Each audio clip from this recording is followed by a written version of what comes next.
why do you carry? Why do you carry a gun, Ross? Why do I carry a gun? Because I have 3 children and a wife, and I have interests in living, and there are a ton of crazy people out there. Bad people do bad things, and we all try to avoid them at most costs. But to act like nothing happens would be to act like a fire couldn't happen at your house, and it'd be stupid to have a fire extinguisher. Well, and we were talking in the chat. We had a little discussion in the chat about kind of somebody brought up that they feel like, you know, it's only been about 5 years, but they couldn't even imagine going out of the house without concealed carry or carrying a weapon. And, you know, at the end of the day, it's kind of like, you know, as a technician, I wear a Leatherman. You know what I mean? I use it all the time. It's my go-to tool for just about everything that's not super precision, right? My gun falls into that same category for its own specific needs. You know what I mean? For defending myself, whatever. If I need it, I got it. If I don't need it, great. But if I need it, I got it. But let's also acknowledge that it takes a while to get into that mentality and that mindset and that lifestyle that gets you over the hump of my keys, my wallet, my sunglasses, my knife, my Leatherman, my gun, my extra magazine, my backup gun, my backpack with the AR-10 and the 2 mags. I mean, it gets kind of, you know, it kind of progress.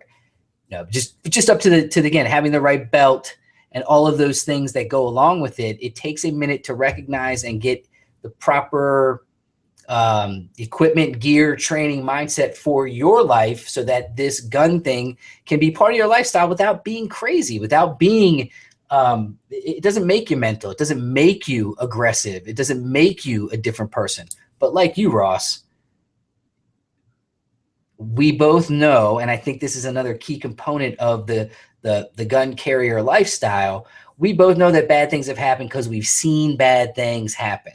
It's pretty hard to live in a bubble if things happen right in front of your face or to people that you know, or you have to deal with people that have gone through a traumatic incident where if they had just had something, an equalizer to give themselves a chance, could have been a different outcome.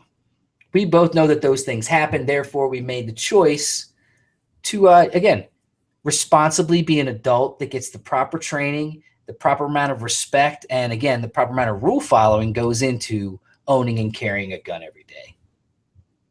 It's a huge responsibility. It is a huge responsibility. But at the end of the day, and you know, I'm going to step back just a hair.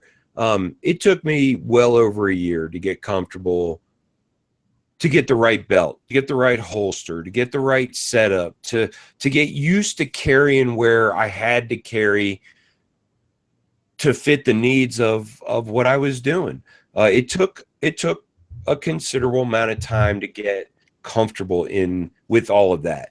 But the same thing is true when I started carrying a Leatherman. You know, when I first started carrying a Leatherman, I thought to myself, oh, people are going to know I got a knife on me. Oh, whoa.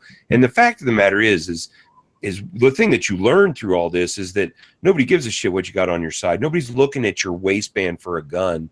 Nobody cares as long as it's not open carry. And hell, 90% of the time, I've seen people open carry and people completely miss that they got a gun on their side. So the fact is that people are not as aware as you think they are, but it will take you a considerable amount of time to get comfortable. And that's okay. And your decision. It is okay. It's perfect. And to go through the different levels of again, quality holsters. Not everybody can afford the best holster right when they start. We'll talk about costs and all those different things in upcoming shows, but you know, why do you carry? Because there's all the cliches, you know, because I can't carry a cop, because I know how long it takes for a cop to show up. But truly, it's your responsibility to take care of you and yours. And in today's world, the reality is the guns aren't going away in America tomorrow. The bad guys have them. They have access to them. And they do bad things from time to time. You avoid those things. You use your situational awareness. You stay away from bad places at bad times.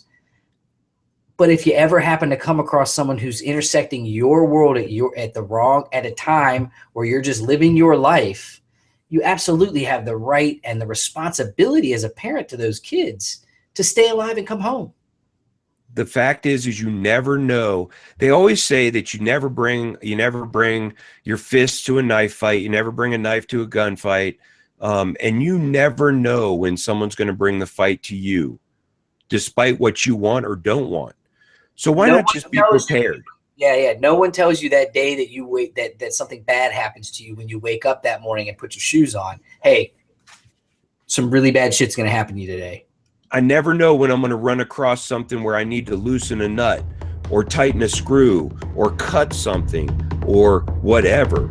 Heaven forbid someone's trying to take my life and I don't have the proper tools to defend myself.